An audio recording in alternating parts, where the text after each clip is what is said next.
to another episode of Off the Top Podcast. Welcome back, guys. I hope you're enjoying what we're putting down today, or in the past. And today what we're going to be doing is talking about if we won the lottery, what we do, how we'd use the money, and go from there. So, Julian, I want to start off with your story and like what your tactics would be if you won the lottery. Well, I think winning the lottery would be a very surreal, interesting thing at a certain point. Like if I won the lottery right now, right before I graduate from school, it'd be very interesting because obviously I'd finish school and like say I finished school, but then like I wouldn't really, depending on say the average Powerball is $150 million. I really wouldn't have, I mean, I could if I wanted to, but if I was wise with my money, I really wouldn't have to work. In my lifetime, I might be able to set up something for my kids or eventually, but I think my tactic at first would just be hide for a little while, go super dark, just like away from the public or like the prying eyes of people I used to know, so that I don't get hit with a bunch of weird emails or text or like, hey, I was your second grade teacher, or like, hey, you know, one time I loaned you money and you paid me back, but you know, we could make something a little bit better out of that or something. Yeah, I think we have the same first and natural instinct. I think that winning the lottery is kind of a blessing and a curse. I mean, you're blessed with a whole bunch of money and you get that, and that's awesome. But you're cursed because you have to adversely change your life. And the aspect of socially cutting off a lot of people that you have around your life and probably enjoy just because that money is kind of a weird thing. But yeah, granted, the first thing I would do is get out of town, turn off my phone, be unreachable probably for like a week or so. And then after that, I would, when I collect the money, I would try to collect it the furthest place away and look as different as possible. And if I could not have my name mentioned on who won the lottery, that would be my first like initial instincts to do, is like get away from everybody, try to not look like me, and get the money furthest away as possible so I'm like as anonymous as I can be. Yeah. How long do you think you'd be able to remain anonymous under that situation? As far as like total, so when I get like, you know, went from when I win the lottery to when I collect the money or have the money. And yeah, have the money. It would be really hard, especially where we're at. I feel like everybody's interconnected, and so there'd be people I couldn't tell just because I know they have big mouths. So I would probably try to keep it under wraps and tell as few people as possible. But if it was out, then I'd just be like, yeah, I did. No, I'm not giving you money. And like, you know, take it from there, probably move, you know, stuff like that. But I definitely take the lump sum as well. I think the annuity or like, you know, the payments just seem silly to me to do. Yeah, I think that like if I knew I was guaranteed a certain amount of life, that I might do annuities because I might make a little bit more. But like I don't think anything's really guaranteed in life. And like I think the weird thing about annuities is, say you win the lottery at 30 and you somehow, you know, pass away at 37, like, and you didn't do anything smart with that money, like it's gone. Like no one in your family gets it. No one really gets to use it. You just kind of lost it. I think the lump sum is very easy to, I mean, it's easy to spend, but if you're smart with it, you can put it away. So if something does happen and you put it in a trust or a will or, you know, like a Roth or something like that, it can be set up to help others after you pass. Yeah, so I had no idea, like, if you die and when they're making payments, that money goes back to the state. Is that that thing? Yeah. Damn, that sucks. Yeah, so for all of you that are going to win the lottery or are winning it right now, take that lump sum. Yeah, exactly. Life isn't guaranteed, and there's no reason, unless there's a very specific reason, unless there's a very, you know, this is an ad hoc situation, I would say the lump sum is probably the best way to go 9 times out of 10. What do you think the most exotic or wild purchase you would make would be?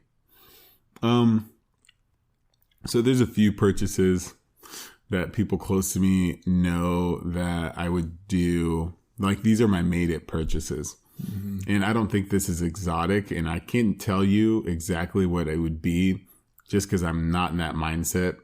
But I know for sure that wherever I live is going to have a heated like toilet seat and have a bidet in it. Okay. Are you going like heated floor also, or are you just staying? Just the heated toilet seat for sure. Like that's my made it thing right there. And granted, like, it's not very expensive. I can get one right now and it wouldn't be a big deal. But I think that's like I made it reward. The cherry on top. Would it be just in your bedroom? No, would you have because I take dumps everywhere. Oh, okay. I'm not going to pigeonhole myself. And then on the same note, what do you think some of the worst ways people could spend their lottery money would be? There's 1.5 million worse ways, or more worse ways than there are good ways, unfortunately. If you were going to spend it on anything that is a very momentary thing, or even a thing that will depreciate. Like, I'm not a huge guy on new cars. I mean, if you're, win the lottery, then sure, that's cool. Are you keeping your car if you win the lottery? My car? Well, my situation's specific, and I'm not going to get into it right now. But yeah, I am keeping my car. Would you would you fix it up, or would you just keep it? That's almost insulting, I feel like, to the situation. I think it's just being true to the humble beginnings, man. If I ever get too big in my head, I'll just drive my beat, Honda Accord from the 90s. And it'll be good.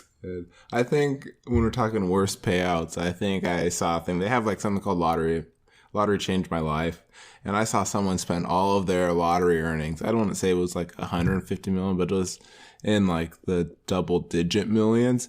They bought a trailer park, which I thought was a very interesting investment. And then later, like, they do a lottery change my life follow up, and those people ended up spending all of their lottery money. And I don't think really were profiting again or anything like that. And I said, that's not the first thing I would figure you'd buy, but I guess if you love trailer parks, that's one way to invest your money. Yeah, definitely. And that's actually something that I've done research on, just because I've been into real estate investing, and trailer parks are actually a pretty good cyclical or non-cyclical investment as far as real estate goes, which is solid if you run it right, or have people that run it right. So, I'm not totally off the first step offended, or not offended, but, off the idea of a trailer park, because sometimes that could be good. But at the same time, there's certain ways to do it. I mean, just because you put it in a Roth or an IRA doesn't mean you're putting it in, solid investments. You could just be buying junk bonds, and it's the same as if you were, doing something unwise with your money almost. Yeah. Do you think a multi-million-dollar trailer park makes a difference?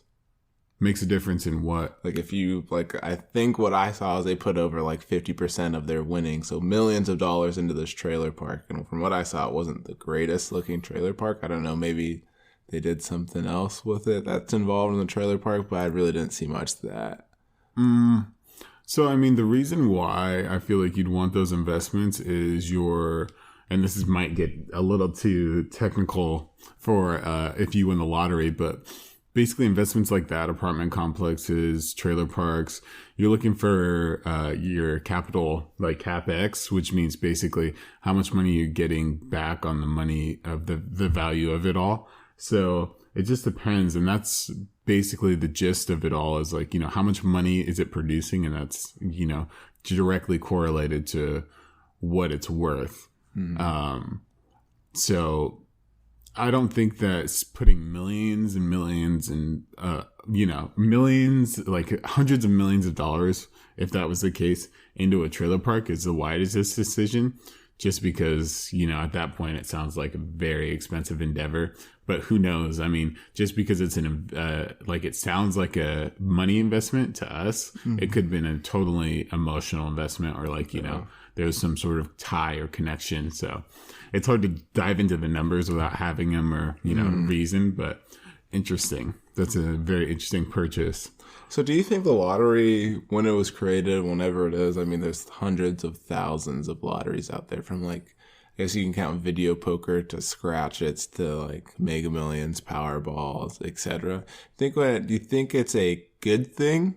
Do you think it's done good for America? I don't know. I obviously haven't been overseas, so I don't know if they have similar lottery systems. But do you think it's a good thing for America, or it's just a catch-22? It can be good, but it can be really bad too. I think it's definitely a net positive. In fact, of helps pay for programs that wouldn't get funding otherwise, or wouldn't get sufficient funding otherwise. So that's always great. As far as people kind of getting their lives ruined by it, I think that also is caused by, you're not always the victim of the situation. Sometimes you help, you have a helping hand in your demise. And I think that's more the case than other times. So I definitely think that the lottery is has a positive impact on the, global, or not global just, but, the environment. Yeah. Yeah, I think it's one of those things that it's, I don't know, I feel like it's great for when people win a lot of money, but I feel like there's a ton of people who will spend much more money than they would care to realize, indulging in some of these things, buying 2 Powerball tickets a day, or a ton of scratch or whatever, and not really ever winning, or maybe the most you win is 500.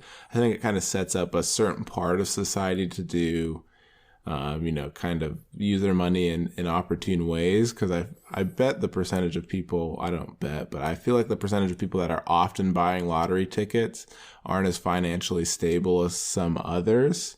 But I do think when people do win it, it does help a few programs around. What do you think about the idea of a international lottery? I really don't like that, just because it gets really complicated as far as, taxes in different places. And, do you have to be a citizen of, a certain nation to play? And what about tensions? Let's say you were, you played this lottery, and this sounds really silly, but let's say North Korea allowed you to play the lottery, and if there was tensions between them and the UN, does that mean your funds are seized and things like that? So I think it makes it really intertwined and kind of convoluted at the same point. So I think that, granted, how much money would be in there, that'd be insane and just crazy, but I think that that's a little bit too complicated for what it's worth. What do you think?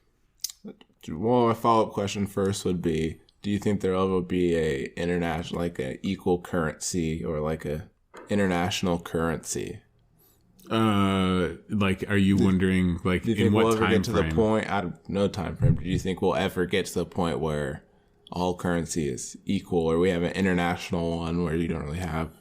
Yeah, and you kind of do have currencies that banks use between themselves. So one is a currency, an e-currency called Ripple. I'm sure a few of you guys are have been introduced to it, and it's basically a way that one bank can ship funds to another bank in a different country with different currency in a very effective, as far as cost, efficient in cost and speed way as far as time. So there are currencies that interconnect everything, but as far as consumers using it, I think it takes a lot longer to get to that point, just because you have to think about all the countries and cultures and stuff that you need to overcome. But I think that once there's a big paradigm shift as far as culture goes, I think that could be a possibility. Yeah.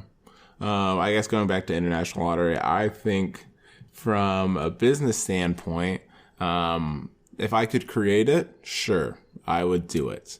But But if I can't create it, I don't know if it would necessarily work. I think a lot of the points you raised are good. And I think it could, I mean, if you buy a lottery ticket in, Africa or something, and you're in a village, and you don't really ever have money, and then all of a sudden you win, I guess it's international, say you win $3.5 billion. Bad things are going to a lot of bad things are going to happen when people find out that, you won this much money and they know you're from this place or whatever. You give money to someone who's never really had money. I think it can do a lot of damage, especially when you're talking those amounts of money.